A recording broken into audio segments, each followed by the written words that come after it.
एकादशी का व्रत करती, बहुत ध्यान से सुनना आज की कथा हो, शायद जिंदगी में मिली ना मिली, और ये कथा का रिश्ता तो बहुत ध्यान से सुनना, ध्यान से। निर्जल एकादशी है। स्कंद पुराण यहां तक कहती है कि इस कथा के चरित्र को जो श्रवण कर लेता है उसको 26 एकादशी करना भी नहीं पड़ती। इस एकादशी की केवल ये कथा सुनकर ही वो तर जाता है।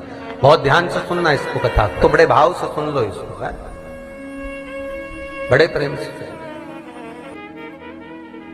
इसलिए सारी एकादशियों में निर्जला एकादशी की महत्वता शास्त्र प्रमाण करता है। महाराज निर्जला एकादशी का उद्यापन जो करा जाता है, उसका उद्यापन और प्रदोष का जो उद्यापन करा जाता है, इन दोनों का क्रम लगभग एक जैसा ही। तो निर्जला पहुंची है, और निर्जला ने जाकर भगवान नारायण से निवेदन करा। भगवान विष्णु ने पूछा, क्या बात है निर्जला, आज तुम खेलती हुई यहां पर आकर खड़ी हो गई, क्या हुआ क्या है?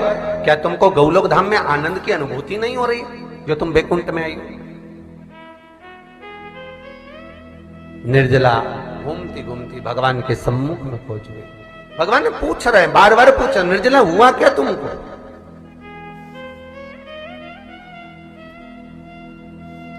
ए निर्जला, ए एकादशी, हुआ क्या है तुमको? क्या कारण है तुम्हारे यहां आने का, बैकुंठ पहुंचने का? बहुत ध्यान देना महाराज। शास्त्र कहता है सोमवार, मंगलवार, बुधवार, गुरुवार, शुक्रवार, शनिवार, ये देवता वो देवता सबके व्रत कर लो, सारे व्रत कर लो, पर ये व्रत आपको परमात्मा के धाम तक लेकर नहीं जा सकते, क्योंकि इनका जो पुण्य है वो मृत्यु लोक में आप थोड़ा सा भी व्रत करते हैं तो पुण्य समाप्त हो जाता है। पर हिंदू धर्म के 3 व्रत ऐसे बता दिए जिन व्रतों का पुण्य समाप्त नहीं हुआ।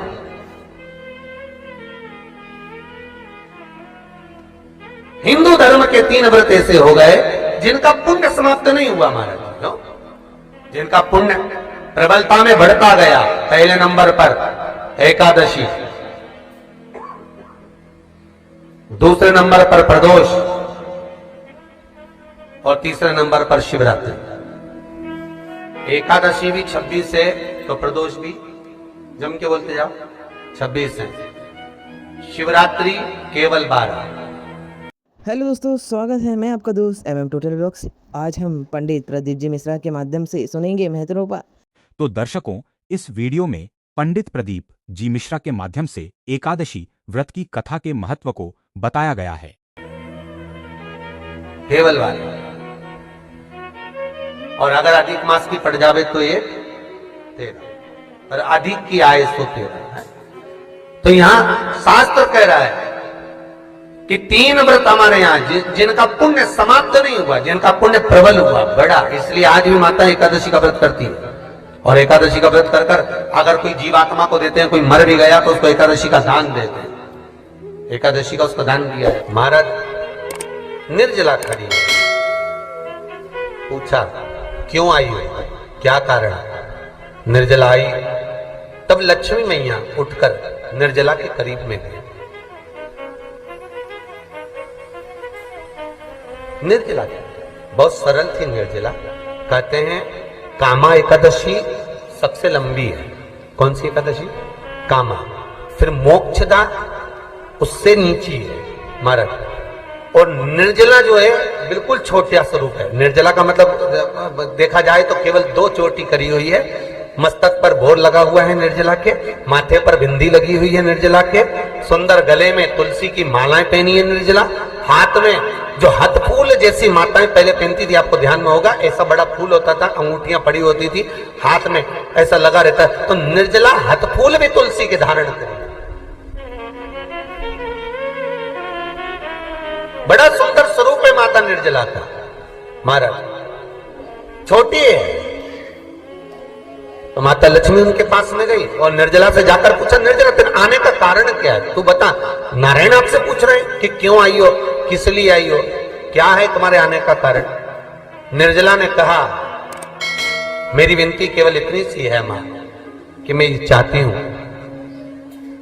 कि मैं जीव के प्राण छूटने के बाद उसके प्राणों को जिस समय में लेकर जीवात्मा के प्राणों को परमात्मा तक भेजूं, वैकुंठ तक भेजूं, गौलोक धाम तक भेजूं, उस बीच में मुझे ले जाते समय कई नरक भी बीच में पड़ेंगे, कई स्थान ऐसे बैतरणी आदि के स्थान बीच में आएंगे, तो वो स्थान में मुझे रोका ना जाए, मैं सीधे भगवान के धाम पहुंच जाऊं। ऐसी कृपा, ऐसी दया।